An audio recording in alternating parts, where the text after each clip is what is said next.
Heresias católicas. Número 1. A intercessão dos santos é uma prática sem respaldo na palavra da graça. O conceito de santos na Bíblia se refere aos crentes vivos em Cristo e não a mortos intercedendo por nós. 1 Coríntios 1, 2. A Igreja de Deus que está em Corinto aos santificados em Cristo Jesus. Hoje em Cristo temos acesso direto ao Pai sem necessidade de mediadores humanos. Hebreus 4,16. Número 2. O batismo físico em água não é ordenado nem necessário na palavra da graça, muito menos em crianças. Nós fomos batizados unicamente pelo Espírito Santo que nos une a Cristo e nos sela para a salvação eterna. Romanos 8, 9, Efésios 1, 13 e 14. Esse batismo espiritual é a realidade da nova vida em Cristo que nos transforma de dentro para fora. 1 Coríntios 12, 13, Gálatas 3, 27.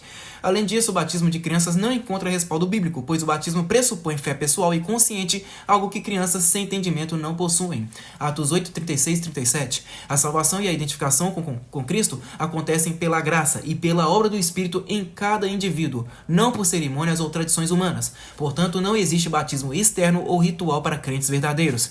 Número 3. Apocalipse 12, 1 é uma figura profética que simboliza Israel, o povo de Deus, não uma pessoa humana ou Maria. O texto aponta para eventos espirituais e futuros, não para doutrinas humanas sobre a Assunção.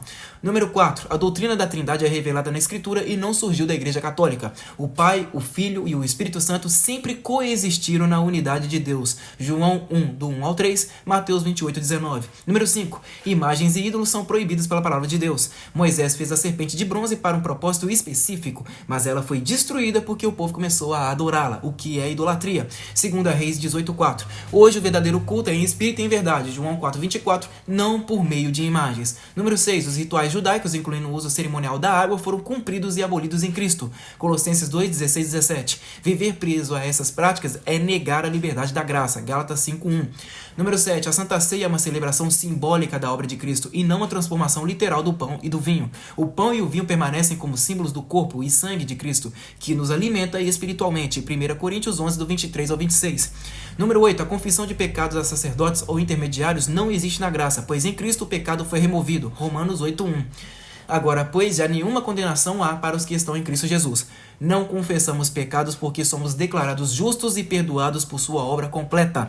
Número 9. A tradição humana que contradiz a palavra não deve ser seguida. Mateus 15, do 3 ao 9.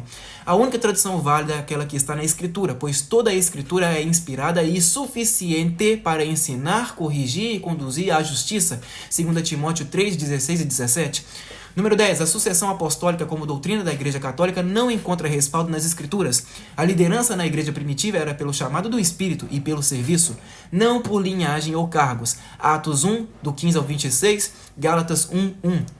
Número 11. As obras são a manifestação da fé verdadeira, mas a salvação é pela graça mediante a fé e não pelas obras. Efésios 2, 8 e 9, Tiago 2, do 14 ao 26. A caridade verdadeira é fruto do amor que só o Espírito Santo pode conduzir. 1 Coríntios 13.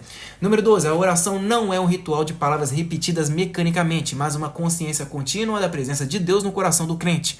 Orar é estar atento e aberto à comunhão com o Espírito Santo em todo momento, não uma recitação vazia de frases ou fórmulas.